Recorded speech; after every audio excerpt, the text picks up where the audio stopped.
ರಾಜ್ಯದಲ್ಲಿ ನಿರಂತರ ಮಳೆಯಿಂದಾಗಿ ವಿಜಯನಗರದ ನಿಂಬಳಗೆರೆ ಗ್ರಾಮದಲ್ಲಿ 7 ಕೊಳವೆ ಬಾವಿಗಳಲ್ಲಿ ನೀರು ಉಕ್ಕಿ ಹರಿಯುತ್ತಿವೆ.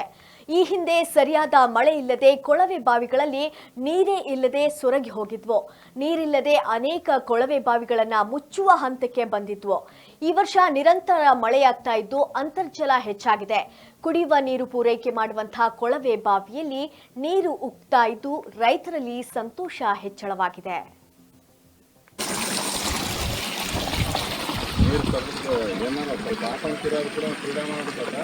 ಸುತ್ತಮುತ್ತ ಎಲ್ಲ ಅತಿ ಹೆಚ್ಚು ಮಳೆಯಾದ ಕಾರಣ ಈ ನಿಂಬಳಗೆರೆ ಗ್ರಾಮದಲ್ಲೂ ಸುಮಾರು ತಿಂಗಳಿಂದನೂ ಮಳೆ ಬರ್ತಾ ಇದೆ. ಹಾಗಾಗಿ ನಿಂಬಳಗೆರೆ ಗ್ರಾಮಕ್ಕೆ ಮಳೆ ಆಗೈತಂತ ಕೆರೆಗೆಲ್ಲ ಅತಿ ಹೆಚ್ಚಿನ ಪ್ರಮಾಣ ನೀರು ಬಂದಿಲ್ಲ. ಸುತ್ತಮುತ್ತ ಹಳ್ಳಿಗಳ ಕೆರೆಗಳೆಲ್ಲ ತುಂಬಿರೋ ಕಾರಣ ಅಂತರ್ಜಲ ಹೆಚ್ಚಾಗಿ ಸುಮಾರು ನಿಂಬಳಗೆರೆ ಗ್ರಾಮದಲ್ಲಿ 6 ಬೋರ್ನಲ್ಲಿ ನೀರು ಉಂಟಾ ಇದೆ. ಸಮಸ್ಯೆ ಆಗ್ಬಿಡುತ್ತೆ.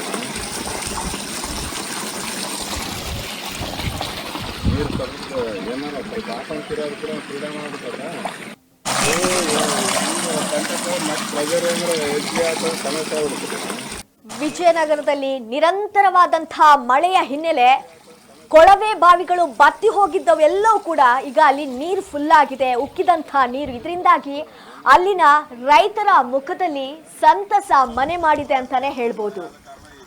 ಗ್ರಾಮದಲ್ಲೂ ಸುಮಾರು ತಿಂಗಳಿಂದನೂ ಮಳೆ ಬರ್ತಾ ಇದೆ. ಹಾಗಾಗಿ ನಿಂಬಳಗೆರೆ ಗ್ರಾಮಕ್ಕೆ ಮಳೆ ಆಗೈತಂತ ಕೆರೆಗೆಲ್ಲ ಅತಿ ಹೆಚ್ಚಿನ ಪ್ರಮಾಣ ನೀರು ಬಂದಿಲ್ಲ. ಸುತ್ತಮುತ್ತ ಹಳ್ಳಿಗಳ ಕೆರೆಗಳೆಲ್ಲ